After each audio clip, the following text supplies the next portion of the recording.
militares y hoy representante del ente aquí en el Estado. Y la protagonista de la conferencia soy yo, y le ceder la palabra a Miguel Esteban para que haga una presentación más pormenorizada de todo.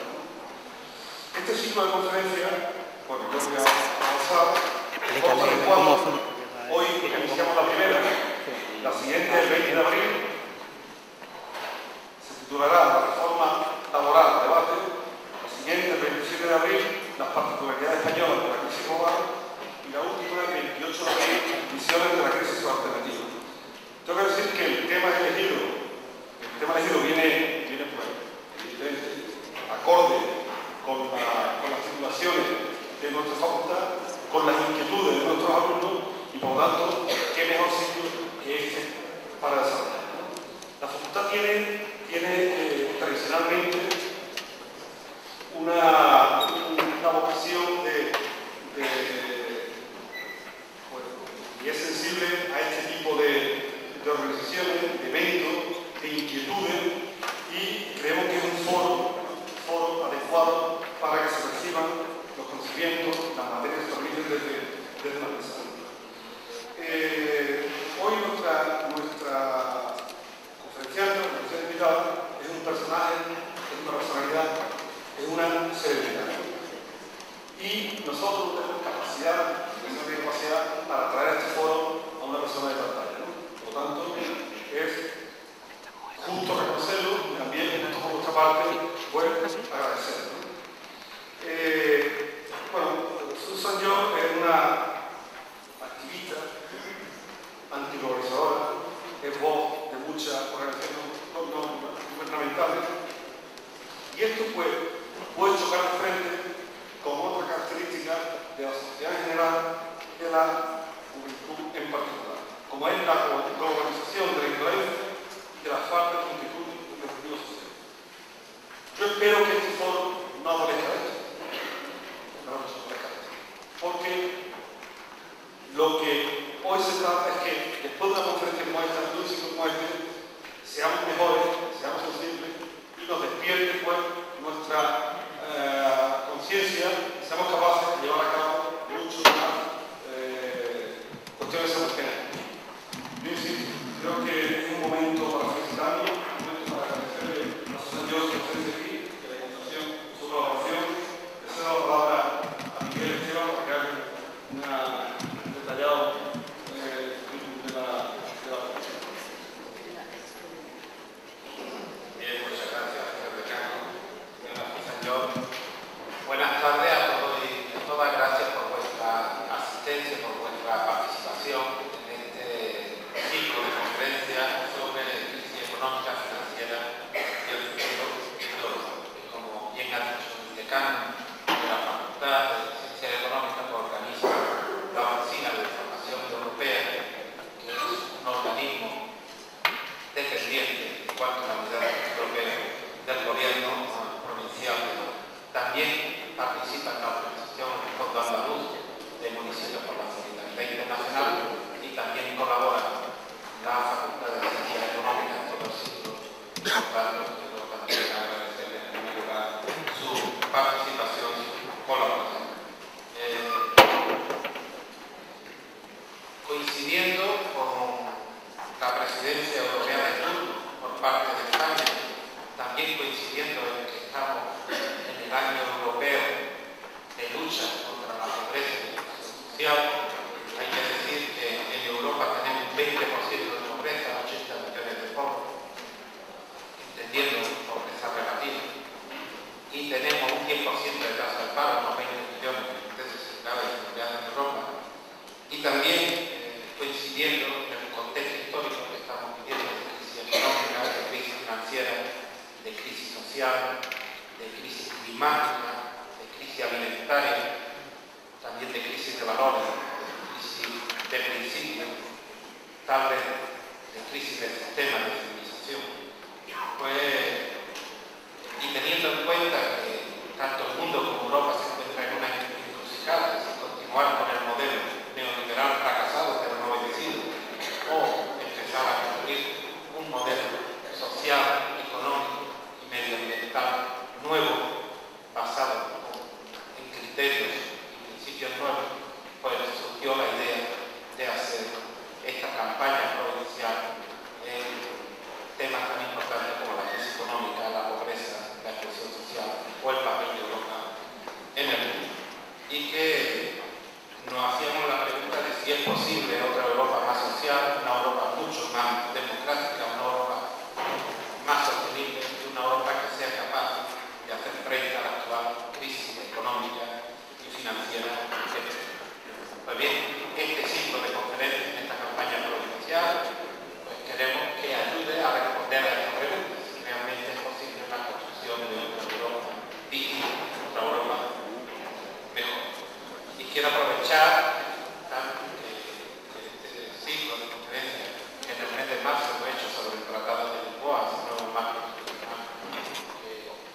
2004 es licenciada en Filosofía y doctora en Ciencias Políticas. Entre 1999 y 2006 actuó como vicepresidenta de ATAC, Francia, Asociación para la Tasación de las Transacciones Financieras y la Acción Ciudadana. Es presidenta del Comité del Instituto Transnacional de Ámsterdam. Ha sido miembro del Consejo de Administración de Greenpeace Internacional y ha asesorado a varias agencias especializadas de Naciones Unidas como la FAO, UNESCO, UNICEF, etc. Es autora de numerosos artículos, contribuciones a conferencias y seminarios. También ha escrito numerosos libros traducidos a más de 20 idiomas y, por citar algunos, El boomerang de la deuda, La maquinaria del hambre, Fe y crédito, El imperio secular del Banco Mundial o El informe Lugar, uno de sus libros más importantes, considerado por muchos como la Biblia del movimiento antiglobalización. Susan George es un referente público en el escenario internacional, tanto para sindicatos como para organizaciones no gubernamentales, también para movimientos sociales de muchos países. Es una de las líderes más importantes de los movimientos antiglobalización y su trabajo se encamina a luchar contra el modelo actual de globalización neoliberal, un modelo injusto desde el punto de vista social, un modelo injusto, insostenible desde el punto de vista ambiental. Y trabajar no solo denunciar, desnudar sutilmente el modelo neoliberal, sino trabajar para construir otro mundo posible, otra economía posible, que no perjudique al ser humano y al medio ambiente.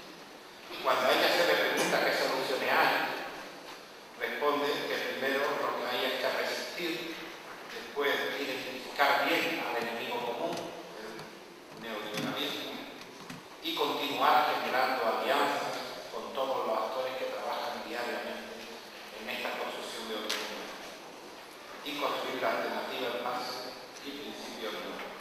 Termino diciendo que Susan George es un ejemplo de una mujer comprometida con su tiempo, habla muy claro, dice y defiende todo lo que piensa y está comprometida en la construcción de ese mundo mejor, más justo socialmente, más sostenible, más democrático, más igualitario. Muchas gracias, Susan, por aceptar nuestra invitación y yo creo que lo que cabe es darle ya la palabra y poder disfrutar de su conferencia. Así que os dejo con ella y al fin que se comprende, como todos sabéis, crisis económica y financiera, hay alternativas. Muchísimas gracias. Buenas tardes a todas y a todos. Muchísimas gracias a la FANDC, a la universidad, a la oficina de Europa y a nuestro autor, que es Sergio, que tiene un trabajo tremendo. Es la fin de castellano.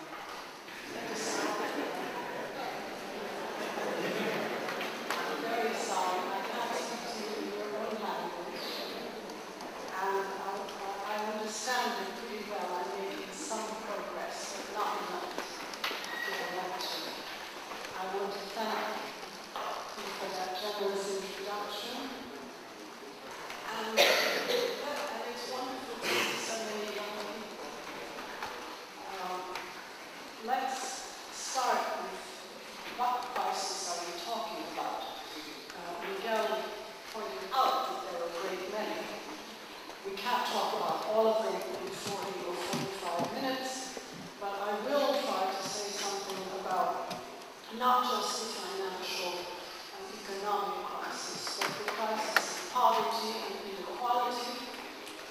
Inequality is growing, the climate crisis, and also the crisis of our relationships with the South and what is happening in the countries of what we used to call the Third World. So let me start with a very broad picture of how I think the world is now organized. We look at the total picture. If you think of the world as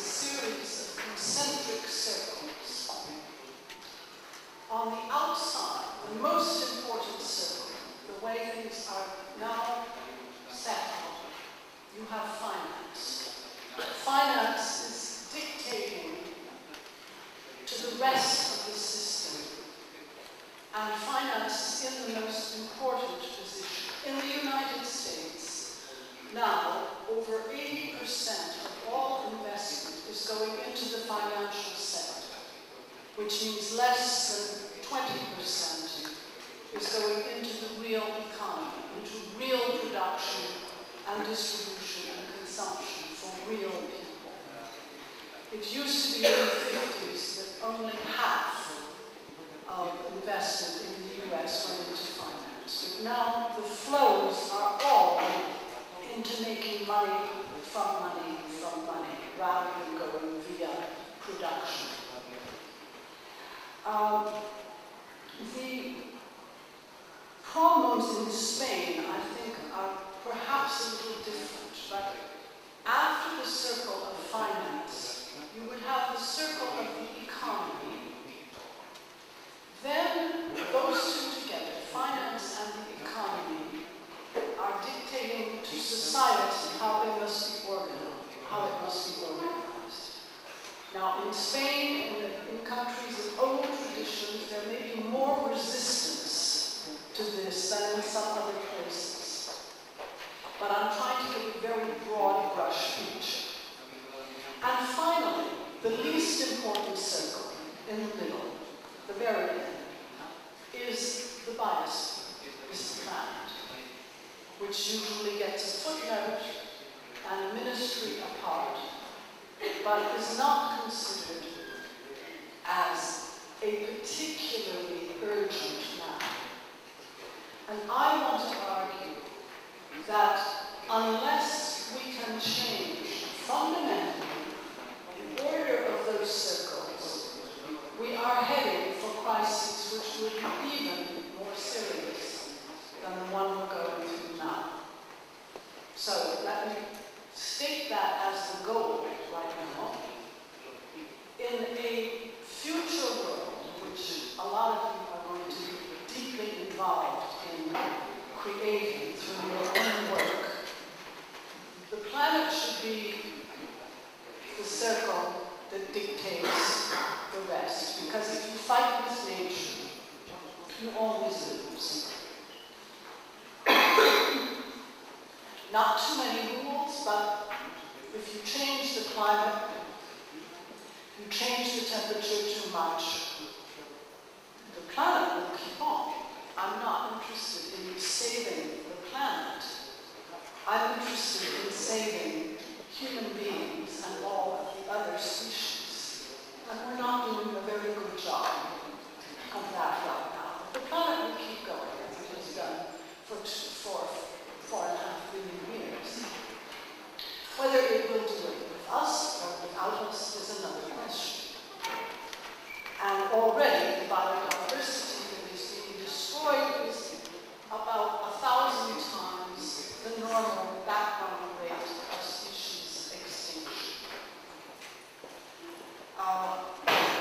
Perhaps if you look at it as our time together this evening, when you leave the amphitheater, about 6 species will have disappeared forever. So, the planet has to be the first concern. Like that means we ourselves and our own future, longer-term future, as the first concern. Then I think that society should be in a position to determine democratically how it wants to be organized. And society should be the deciding factor on what kind of an economy we have. In other words, every society, no matter what it is, needs a system of investment, of production, of distribution, and consumption. But there is an enormous variety of solutions for sorting that out. It does not have to be a neoliberal economy, which the young people among you never know anything else. And finally, finance would be one tool among many at the service of the economy, but not the guiding spirit. And perhaps some of you have recognized in what I'm saying if you have read the work of Carl Polanyi, which I recommend if you haven't, who speaks about embedding the economy in society, but not embedding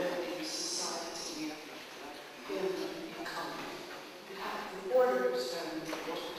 So let me try to take the crises in turn as fast as I can, and also talk a little bit about solutions along the way.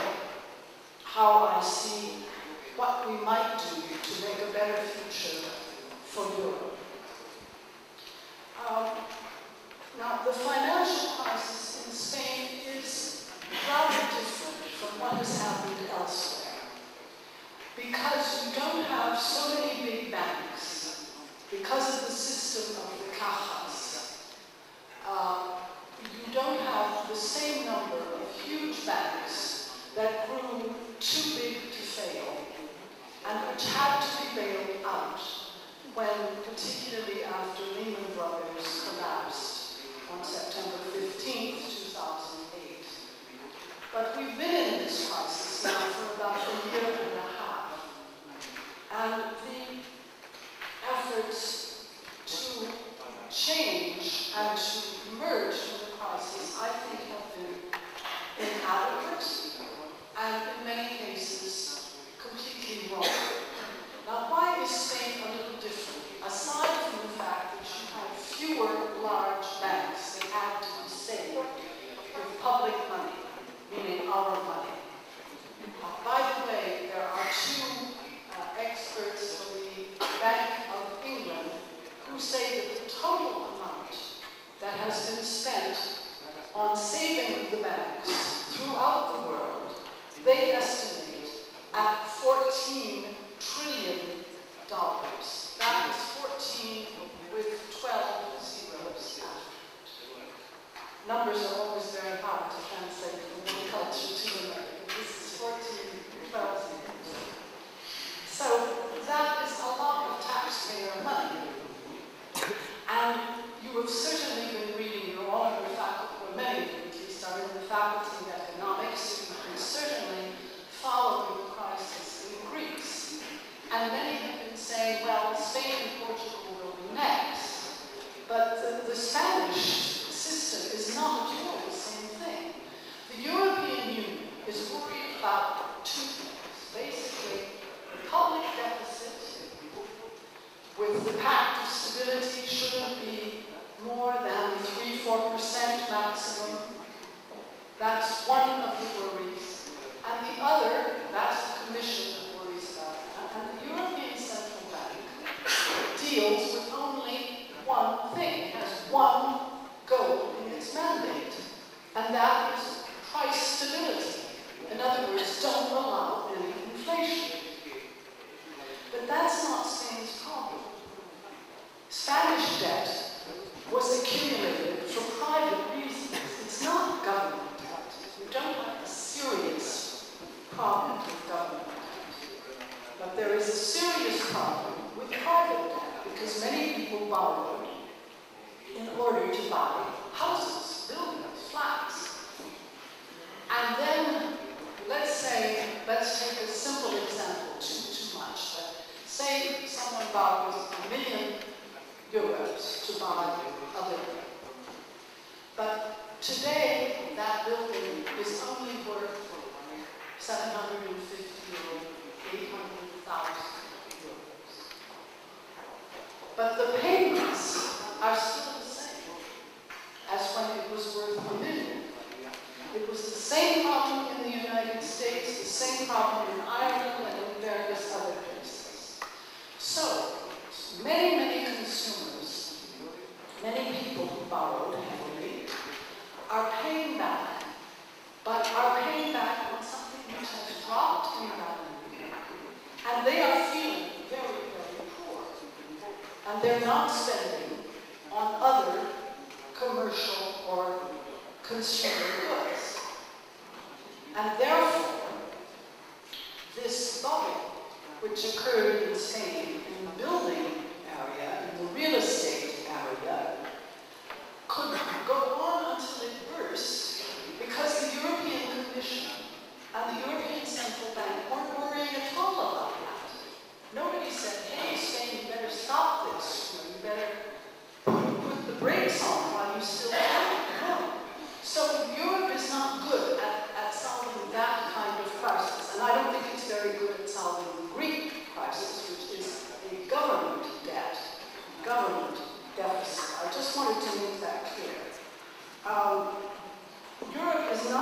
stop bubbles, and yet you are going to be subjected to readjustment.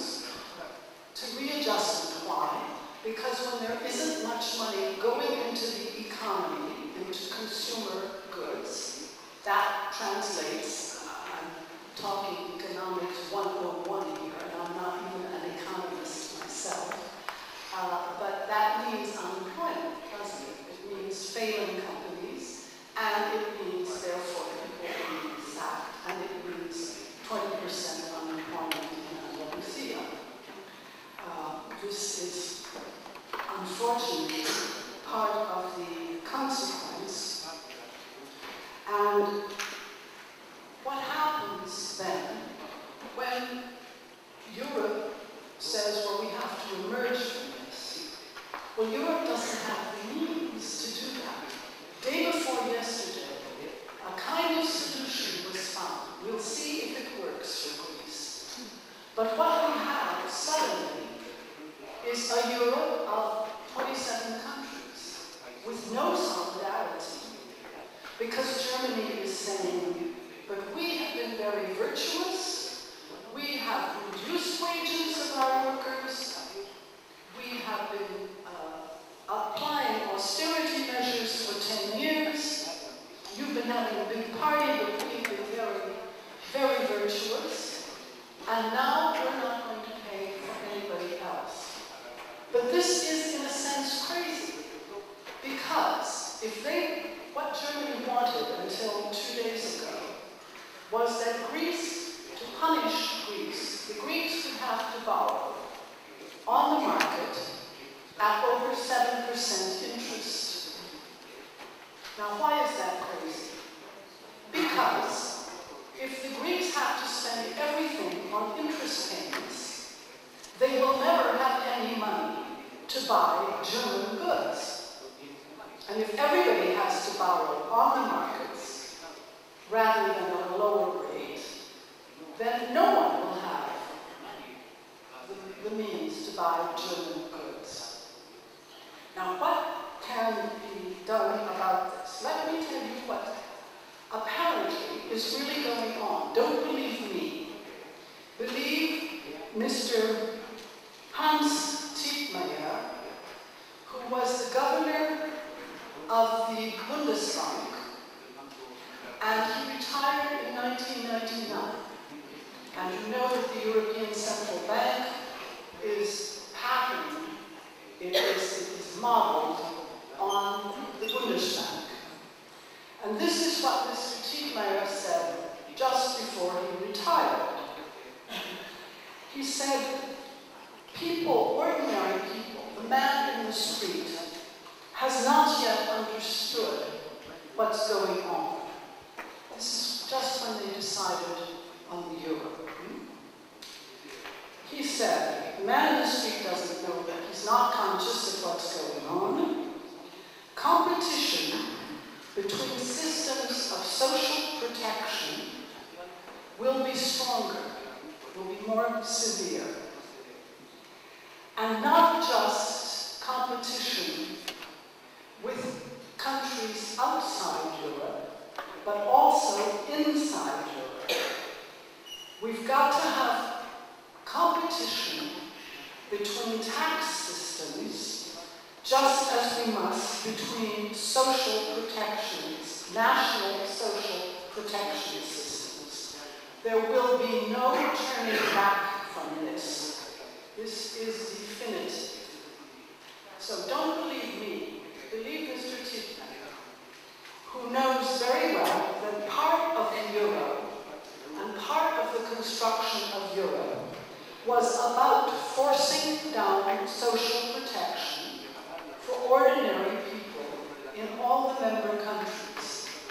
Now, why should anyone want to do that? Simply because if workers are going to take the same amount that they were taking from the GNP in the 1950s, 60s, and until about the mid-1970s, then there would be less for the elites. And indeed, since the mid-1970s, there has been a transfer in Europe of 10 points of GDP from salaried people to dividends to capital. Let's say from labor to capital. 10 points of GDP over a period of about 25 years. This is not small change. The GDP of Europe is about 13 trillion euros a year, 13 with 12 zeros. So we're talking about $1.3 trillion that have moved from labor to capital. And this, one has to conclude, is what was wanted. Because all of the European laws, all of the content of the Lisbon Treaty point in that direction and towards, as Mr. Tietmeyer made very clear, towards more competition between social protection systems and more competition between tax systems. So there's downward pressure on taxes and there's downward pressure on social protection systems, on retirement payments, on social security, health insurance, etc., etc.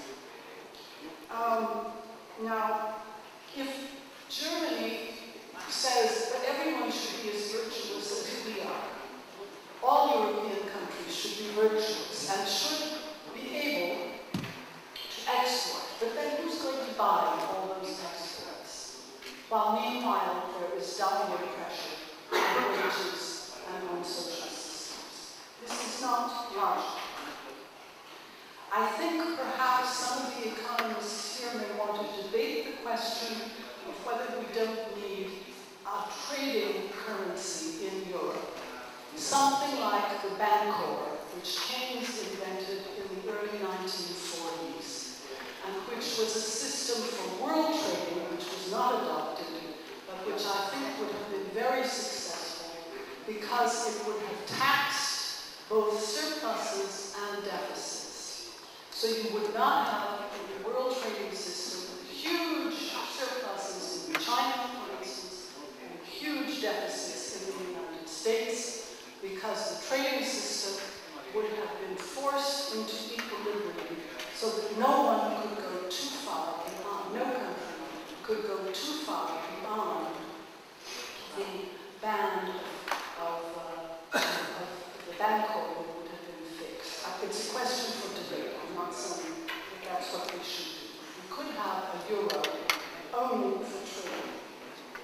Sorry if this seems to be technical. I'll get on to something now which is not technical at all, and that is the increase in inequalities throughout Europe and also throughout the world. Why is that important? Part of this comes, as you can see, from this transfer of GDP from labor to capital. I didn't give you the figures there, I'll give them now. It used to be that labor was receiving approximately 3/4 of the GDP and capital 25%. Now it is more like 60% for labor and 40% for capital. You can calculate this differently depending what year you start with and so on. I won't go into the details. But even if it's half that, it is still a very big transfer. So there's a lot more inequality than there used to be. And the levels of inequality are important, not just because it means more poor people, but because it's bad for everyone in this society, including for the best off. There's an excellent book by an Englishman called Richard Wilkinson, who's an epidemiologist, and he has written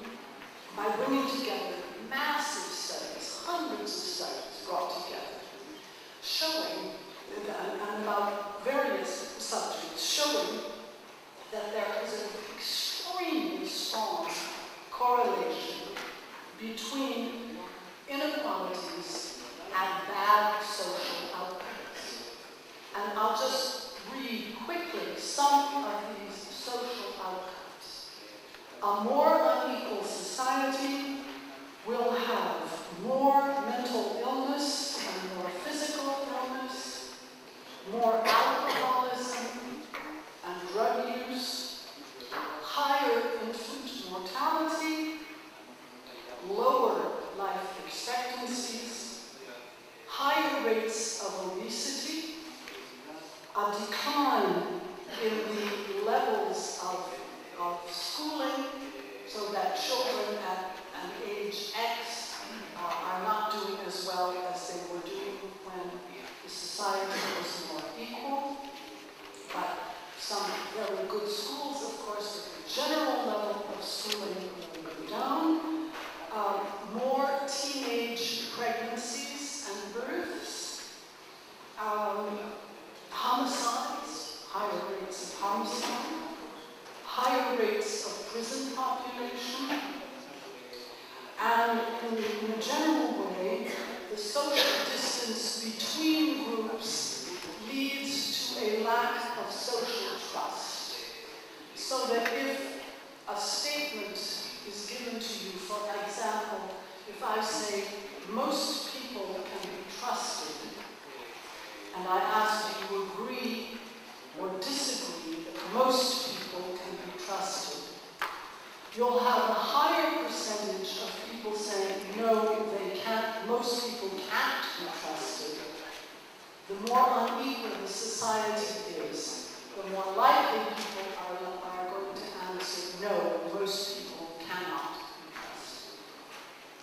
So you have higher levels of social cohesion in more equal societies, but you can see, just from the list I read, and I haven't given you all the figures, I recommend Richard Wilkinson, see what you have in your library. I don't know if this book of last year has been translated or not. But just look at how expensive all of that is for a society, to have more illness, more drug use, more prison population, higher rates of infant mortality, lower life expectancy, etc., etc. This is very costly. And this is something which is growing all over the world. Spain and my country, France, are not yet in the, thank God, in the top levels. Who's at the top? The United States. I'm only talking about the developed countries, right? The United States is always top of the league, closely followed by Great Britain, Australia and New Zealand runners-up, Singapore and Portugal. Those are the general ones that you find out here on the inequality chart and on the wrong side of the charts for all of the factors I just mentioned. And you can't attribute this to cultural traits, because Portugal and Singapore really didn't have that much in common culturally. And you can't say that the United States, well, it's because of the blacks and the Latino immigrants. No, because even if you only look at the white population, the same correlations are true.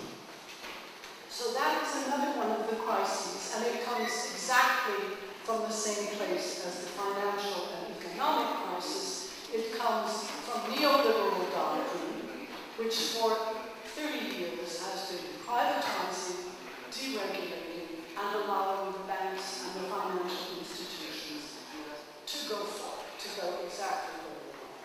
So, the third crisis is, of course, climate. I mentioned that, and I've said why it's important, but I think politically speaking, we have to understand that although finance and inequality are deadly serious, they are things that can be fixed because they have been created by human beings.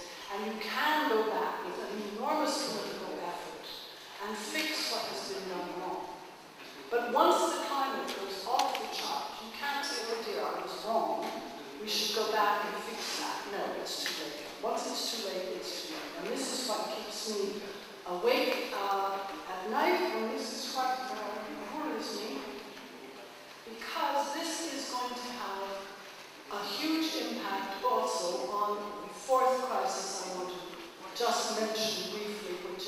relationships with the South. The tropics are going to be hit harder, probably, than the temperate zones. In other words, the hotter it already is, the hotter it's going to get. The more drought there already is, the worse the drought will get. The more humidity there already is, the more floods there will be. The faster diseases will spread, that's for us too, that's a factor. And then we know, right now, that there will be innumerable climate refugees. Javier Solana, when he was the High Representative for Europe, wrote a report about this, and he was worried, but he never comes to the point in this report. He never says, but what are we actually going to do to figure out what Europe is thinking? You don't find it in that report.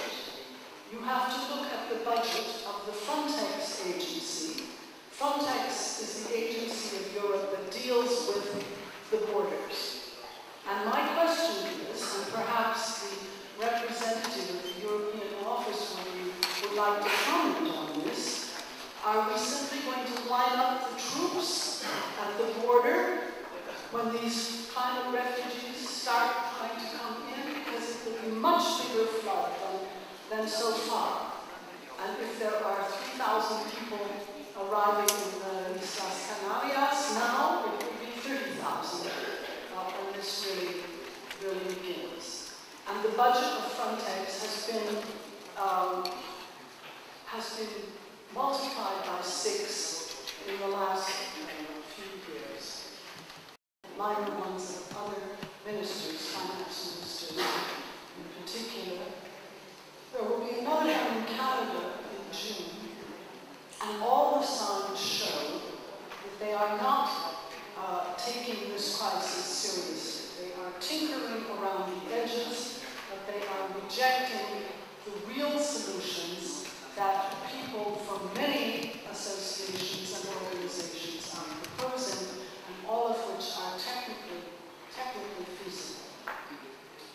We are proposing the following things. Now here I'm not speaking for any organization in particular. I'm not speaking for ATTAC, I'm speaking only for myself. But I believe that any bank that has received public money should be in part socialized and obliged to lend to small and medium enterprises and to households with a green or a social project. What we have to do is invest heavily in a green economic transformation. That is where the jobs are. The jobs are in a Green New Deal, as many people are calling it. Meaning private investment, but also public investment. And we should force the banks to do that because they are not lending. Thousands of small and medium enterprises have failed in France. I don't know how many it is throughout Europe, but it is the small and medium enterprises that provide employment. In Europe, they provide 90% of the employment. And yet, without being badly managed, they are going bankrupt because they can't get credit. And if they can't get credit, it's because the banks are hoarding the public money that they receive. And we should not allow this, and that means that they have to be socialized. They have to be under social control in order to make them do what they have shown they will not do voluntarily, even after having received all of this public money, which I believe is our money for which we have received absolutely nothing in return. We need cooperative enterprises in order to reduce inequalities. You have a lot of experience of this in Spain. Mondragon is the most famous one, but there are other mutual and social enterprises. I won't go into detail because I won't have time. We need to close down tax havens. Here, the G20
knows? Nobody knows for sure.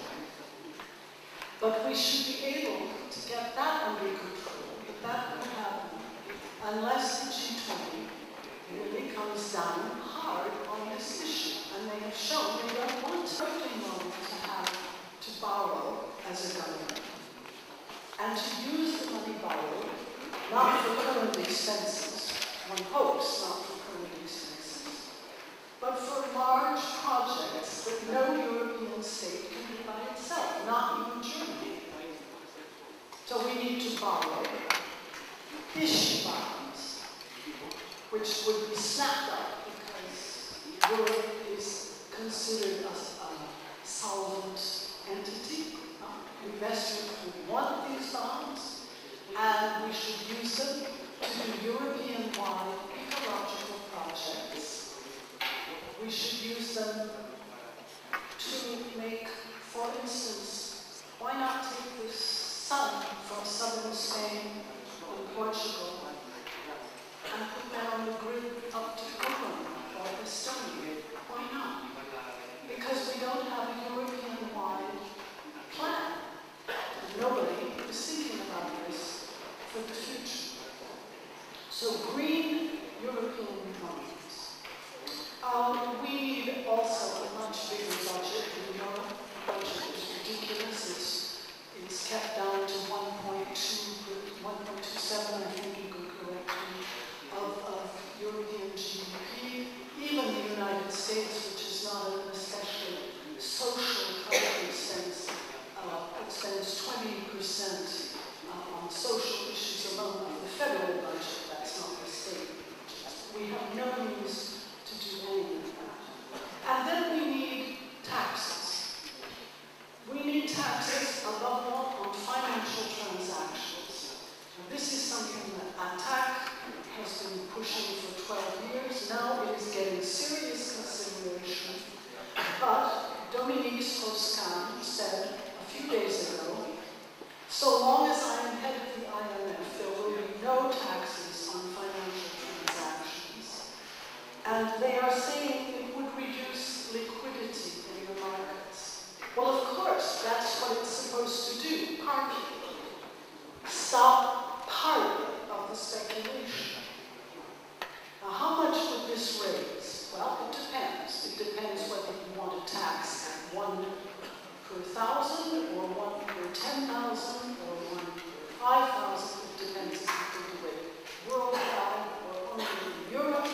It depends if you are taxing only currency exchanges, or if you're taxing all stocks, bonds, derivatives, everything, cash, everything that's traded on financial markets. But depending on those different things, you could have between 100 and, hold on, $900 billion every year. That could be used for good purposes. That could be used to finally reach the Millennium Development Goals in the South. We should stop talking about the Millennium Development Goals and actually do something. It could be used for the green purposes that I have spoken about. It could be used to shore up the social protection systems in the countries where the financial transactions are taking place. It could be used to make enormous changes which the whole world needs and which could reduce inequalities and therefore reduce the social ills that I mentioned before. So, the big question, of course, is any of this feasible? You might say, well, thanks for suggesting all these things, but, how can we do it? Is this like a fairy tale? I don't know. Maybe it is. Maybe it is. Technically, it's not. The problem is not technical at all. We know how to write the software to tax international transactions. We have the technology to change the European energy system. But it is a question of ideology and of politics. And as I have kept on saying, I don't think the G20, above all the US, but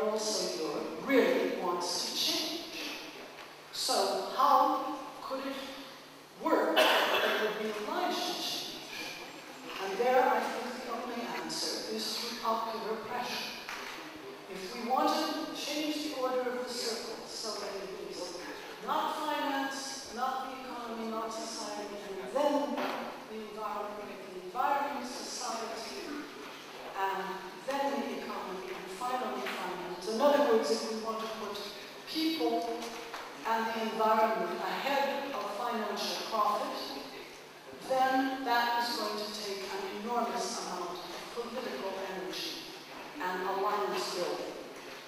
And no longer can any single group, no matter how powerful, solve the problems by itself.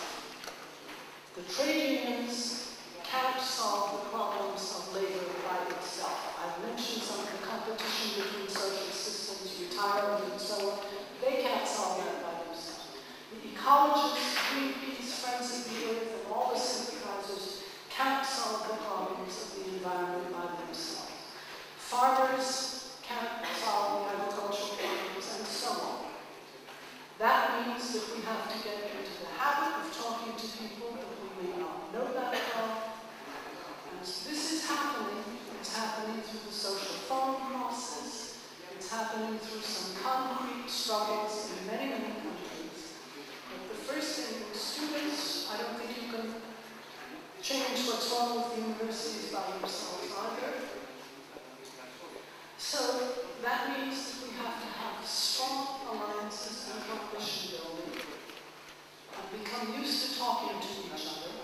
And I'm not saying anyone should change the main thing they're doing. Of course, trade unions should continue to take care of workers. Yes.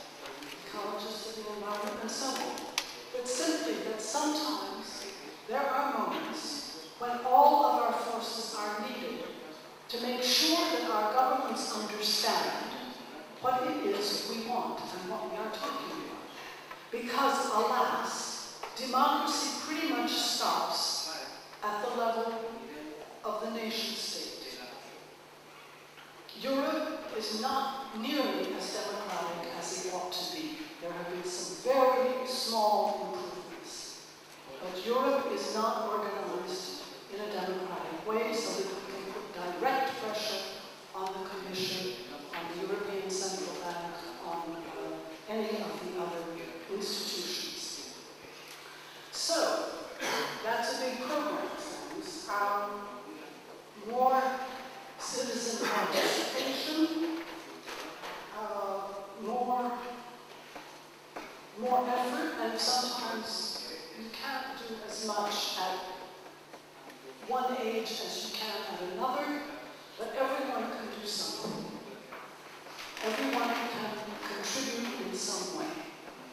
And I think until we're conscious of how it is we are being treated and how we will be treated in the future unless we move, that we are headed for a future which is not what we all hoped when we began with the European dream, and the dream of a North-South understanding which would have, by this time, eliminated poverty. So, I've tried to provide a few explanations and a few suggestions, but the future depends on Europeans themselves. Thanks so much for your patience.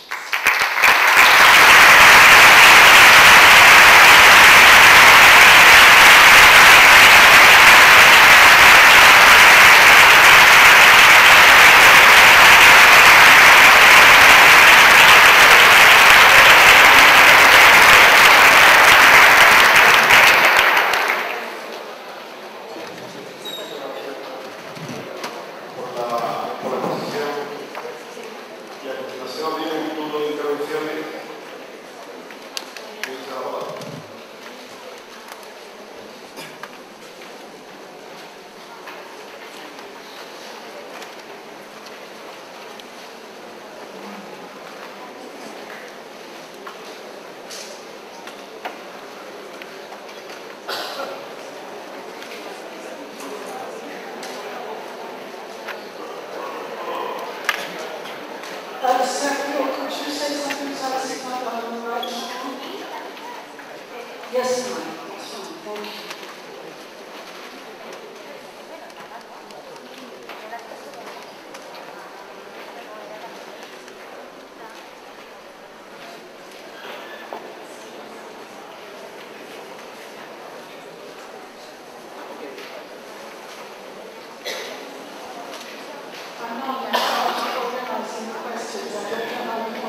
ha tenido hasta esa fecha, 2007. Siempre se ha dicho, siempre se ha hablado hasta la fecha que la última década ha sido una de las décadas que más beneficio ha tenido la banca. Yo quisiera hacer una pregunta muy directa, y era, si sabía decirme dónde están esos beneficios que la banca, tanto nacional como internacional, ha ido acumulando a lo largo de estos años, de esta década, de esta última década, y resulta que ahora, con el tema de la crisis, nos dicen que no tienen dinero, o nos dijeron que no tenían dinero y que había que capitalizarlo de nuevo con fondos públicos. Quizás esos fondos, esa capacidad que estén los paraísos fiscales, estén aparcados, estén quietos, bajo llave, y nos estén quitando en este momento fondos públicos, y lo que están haciendo realmente es un auténtico robo a la sociedad internacional. Right. Okay. Thank you for that question, which would require about another 40 minutes, I'm afraid. Where is the money gone? A lot of the money went into buying financial products from each other. I don't know the figures for Spain, but the British banks, for instance, were making 20% profit a year for several years of the past decade, when that was 2-3 times the rate of profit in an ordinary industry. It was not quite so high in the United States, but 17-18% for the banks in the US.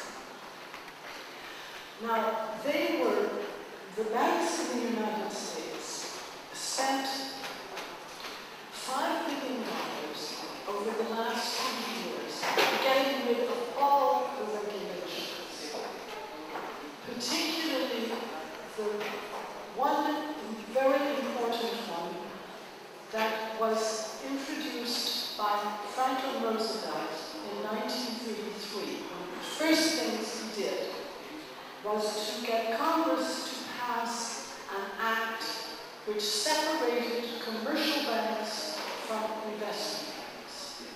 Commercial banks are the ones where you put your salary check and you write checks on it. That's a retail bank. An investment bank is very different. They make big deals. They market corporate bonds. They market government bonds and so on. And they don't make money through interest. They make money through fees, through onboarding. But the big banks in the United States wanted to abrogate that act and come together. That's what they managed to do. And that was when the banks became too big to fail.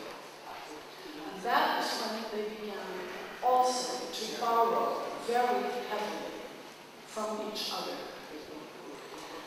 Is the word leverage familiar, or the leverage effect, l'effet de levier in French? Leverage. Let me explain how they did it. Let's say, I'm sorry if this is a little hard to follow, but I'll go slowly and you'll see that it's not that complicated. Let's say that you have 1,000 euros or dollars or pounds, whatever. You have 1,000 of something. And someone comes to you and says, I've got a really good investment. You'll get 10% at the end of the year. So you think, that's great. I'll have 1,100 instead of 1,000 in a year. But then you think, but how stupid. Because I could borrow. I have 1,000, so I could borrow 9,000 to make 10. And I could invest all of that and pay back the interest to the bank. And let's see, I can borrow at 5%. I borrow 9,000. That means I'm going to owe the bank at the end of the year the 9,000 I borrowed plus 450. But if I've got going to get 1,000 back on a 10% investment. Are you with me? And if I have 1,000 and I've paid back everything to the bank, my profit is not 100, but 550. I've made not 10%, but 55% on the money that was actually mine. You with me? Okay. So not only did they borrow 9 to make 10, they borrowed 19 to make 20, and 29 to make 30, and some of them borrowed up to multiples of 40. And they were making, for a while, they were making 55%, 105%, up to 205% on the same investment. And they were doing that by rolling over these securities that they were making up out of different pieces of debt. The banks took mortgages, but they also took other kinds of debt. Student loans, university students have to borrow in the United States to complete their education. So there's student loans, there's consumer loans on credit cards, there's automobile loans, there's housing loans, and then mixing all this up. Mix up these debts, take out the mixture from the big kitchen, cut it in slices like a sausage, and they sell those slices on, and they say this is a really good investment and will make a very high rate of return. Why would anybody buy this stuff? It's all based on debt. So what if the debt doesn't get paid back? What if massive quantities of this debt don't get paid back? That's where the problem is.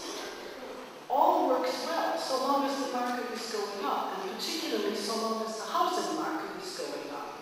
And people can refinance their loans because the value of their house has grown. So they can borrow again on that loan. But when the market goes down, they're dead.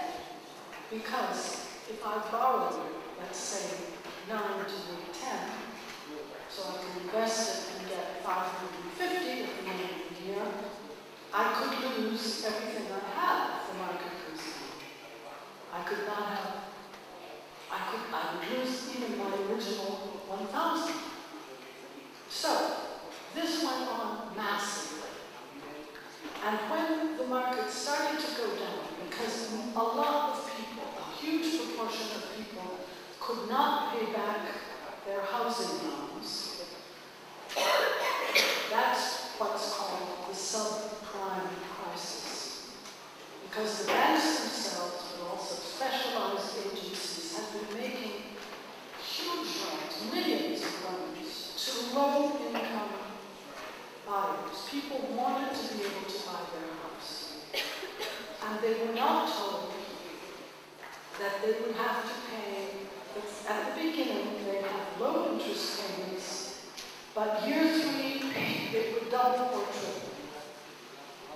Because they were sold adjustable rate mortgages. And suddenly, millions of people could not pay back. And the first year, in 2007, when this began to be clear that they couldn't pay back, 2.7 million families in the US lost their homes.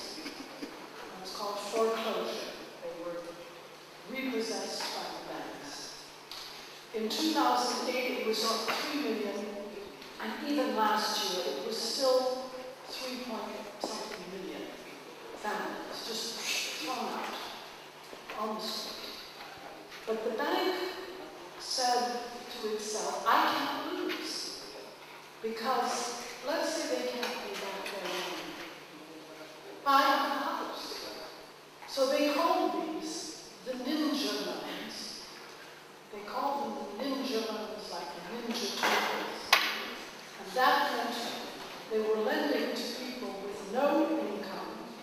This won't work in Spanish. No income, no jobs or assets. People who were basically broke. And they also called them the neutral bomb, they destroy the people, but they leave the buildings intact. So the banks were doing very well.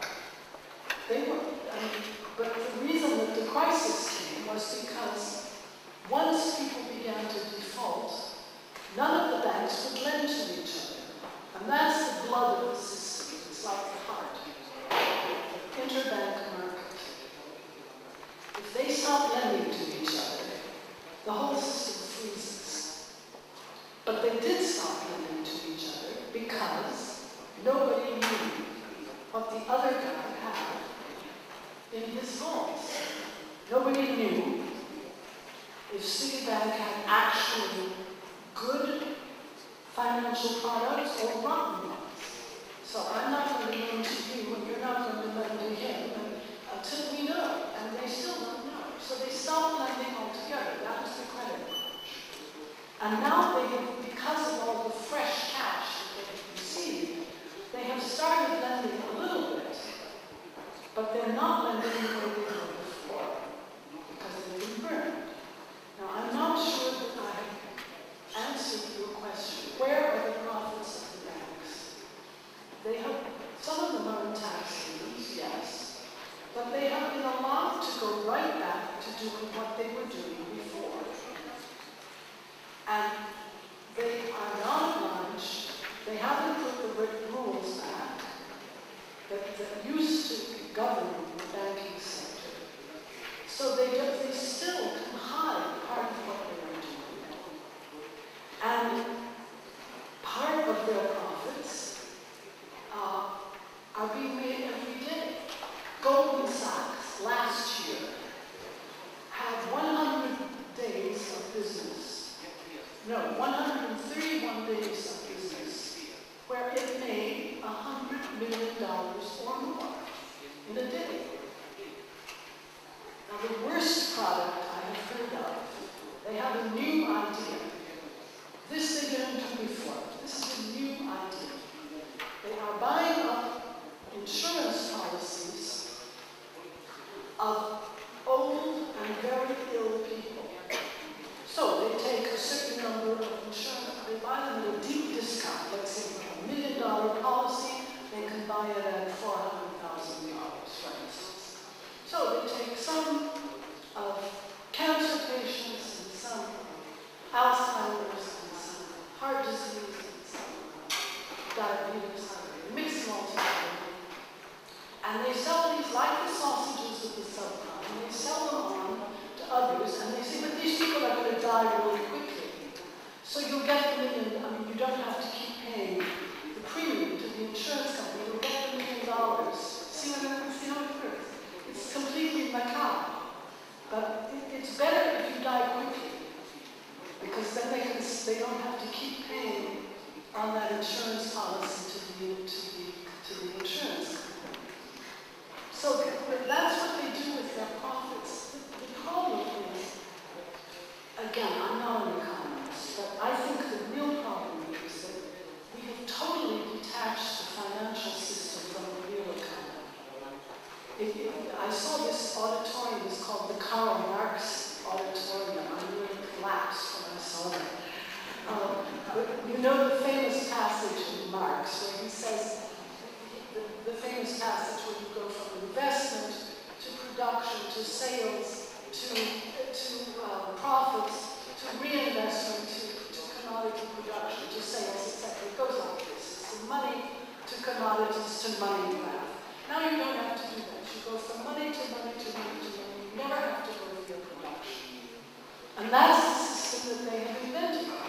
And so long as the market is going up, it can be very profitable. Yes.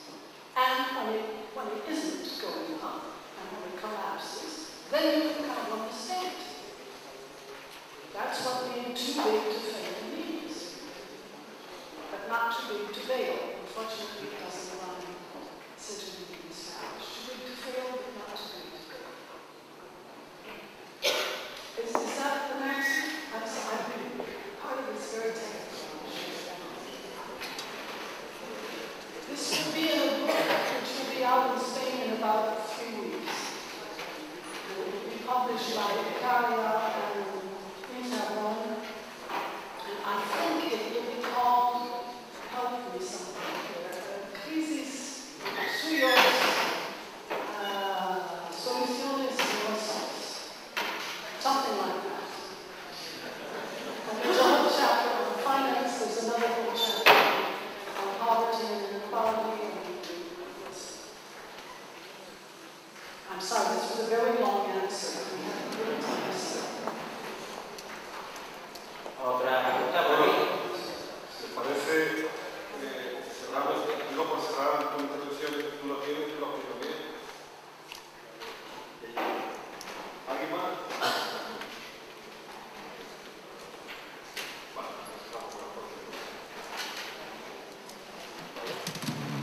Bueno,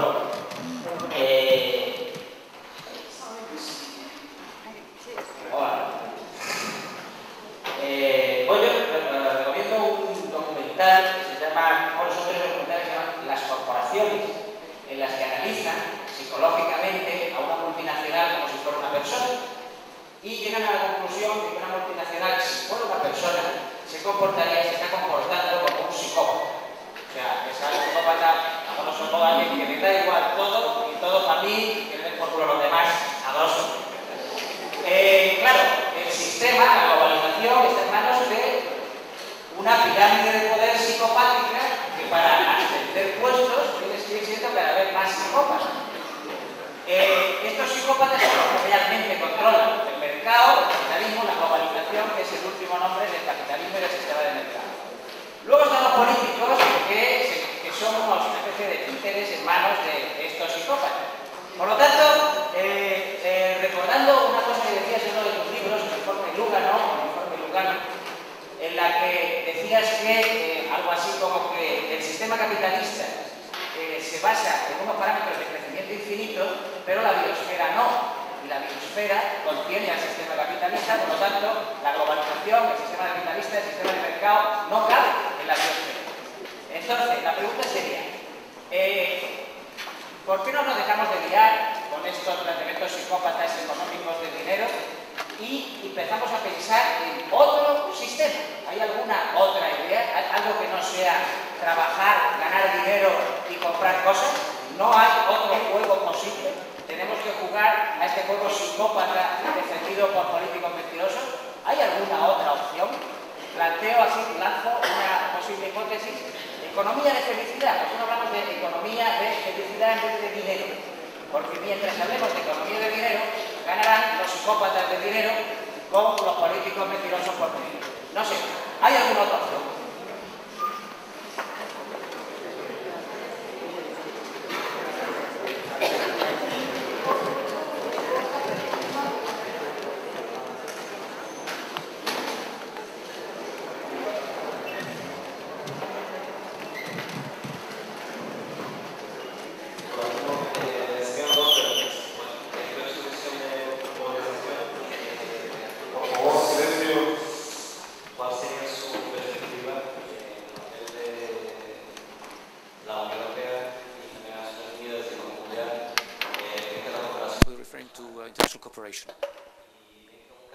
And specific case, I would like to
And in the United States, the Supreme Court has just decided a few weeks ago that because it is a person, it has all of the rights that are granted in the Bill of Rights to American citizens individually.